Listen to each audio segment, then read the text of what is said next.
സമൃദ്ധമായ ചാകരയുടെ ആഹ്ലാദാരവങ്ങൾ ഉയരേണ്ട മലപ്പുറത്തിന്റെ തീരപ്രദേശങ്ങൾ ഇന്ന് പട്ടിണിയുടെയും കണ്ണീരിന്റെയും വറുതിയിലായിരിക്കുന്നു. പാലപ്പെട്ടി മുതൽ കടലുണ്ടി നഗരം വരെയുള്ള 70 കിലോമീറ്റർ കടലോര മേഖല മാസങ്ങളായി പറഞ്ഞറിയിക്കാനാവാത്ത ദുരിതത്തിലൂടെയാണ് കടന്നുപോകുന്നത്. കാലാവസ്ഥാ വ്യതിയാനം വില്ലനായതോടെ കടലിൽ പോകുന്ന തൊഴിലാളികൾക്ക് വെറും കൈയോടെ മടങ്ങിവരുന്ന അവസ്ഥയാണ്. കടുത്ത വേനലിൽ കടൽ വെള്ളം അമിതമായി ചൂടാകുന്നത് മത്സ്യങ്ങളുടെ ആവാസ വ്യവസ്ഥയെ സാരമായി ബാധിച്ചിട്ടുണ്ട്. ഇതോടെ ജില്ലയുടെ തീരത്ത് നിന്ന് മത്സ്യങ്ങൾ കൂട്ടത്തോടെ പലായനം ചെയ്യുകയാണ്. നേരത്തെ സുലഭമായി ലഭിച്ചിരുന്ന മത്തി പോലും ഇപ്പോൾ അപ്രത്യക്ഷമായി. വിപണിയിൽ നല്ല വില ലഭിക്കുന്ന ചെമ്മീൻ, അയക്കൂറ, സ്രാവ്, ഏട്ട, ആവോലി തുടങ്ങിയ മത്സ്യങ്ങൾ ഇപ്പോൾ കിട്ടാക്കനിയാണ്. മത്സ്യലഭ്യത കുറഞ്ഞതോടെ ഇതര ജില്ലകളെ ആശ്രയിക്കാമെന്ന് വെച്ചാൽ റംസാൻ വ്രതാനുഷ്ഠാന കാലമായതിനാൽ അതിനും തടസ്സങ്ങൾ നേരിടുന്നു. കൂടാതെ കടൽ മാക്കറികളും ഡോൾഫിനുകളും വലകൾ കടിച്ചു കീറുന്നത് തൊഴിലാളികൾക്ക് കനത്ത സാമ്പത്തിക ബാധ്യതയാണ് ഉണ്ടാക്കുന്നത്. കഠിനാധ്വാനവും ഭാരിച്ച ഇന്ധന ചെലവും വെറുതെയാകുന്ന കാഴ്ചയാണ് തീരത്ത് കാണുന്നത്.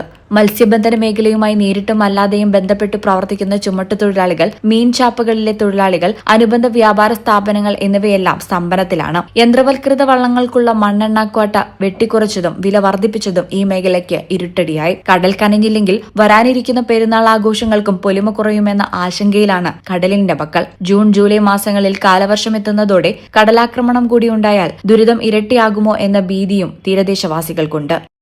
ന്യൂസ് ഡെസ്ക് ഈ ചാനൽ. BSc ഒപ്റ്റോമെട്രി ഒരു പ്രൊഫഷണൽ കോഴ്സാണ്. ഇതൊരു പ്രാക്ടിക്കൽ ഓറിയന്റഡ് കോഴ്സും കൂടിയാണ്. ക്ലാസ്സിൽ പഠിക്കുന്നതിനേക്കാൾ ക്ലിനിക്കൽ എക്സ്പോഷർ കൂടുതൽ വേണ്ടൊരു മേഖലയും കൂടിയാണ്. അൽസലാമ ഐ ഹോസ്പിറ്റലിൽ ആവശ്യത്തിലധികം ക്ലിനിക്കൽ എക്സ്പോഷർ നമുക്ക് ലഭിക്കുന്നുണ്ട്. അതുകൊണ്ട് തന്നെ വേഗത്തിൽ പഠിക്കാൻ പറ്റുന്നു, എല്ലാം മനസ്സിലാക്കാനും പറ്റുന്നു. We are very happy to be the part of Al Salama Optometry College.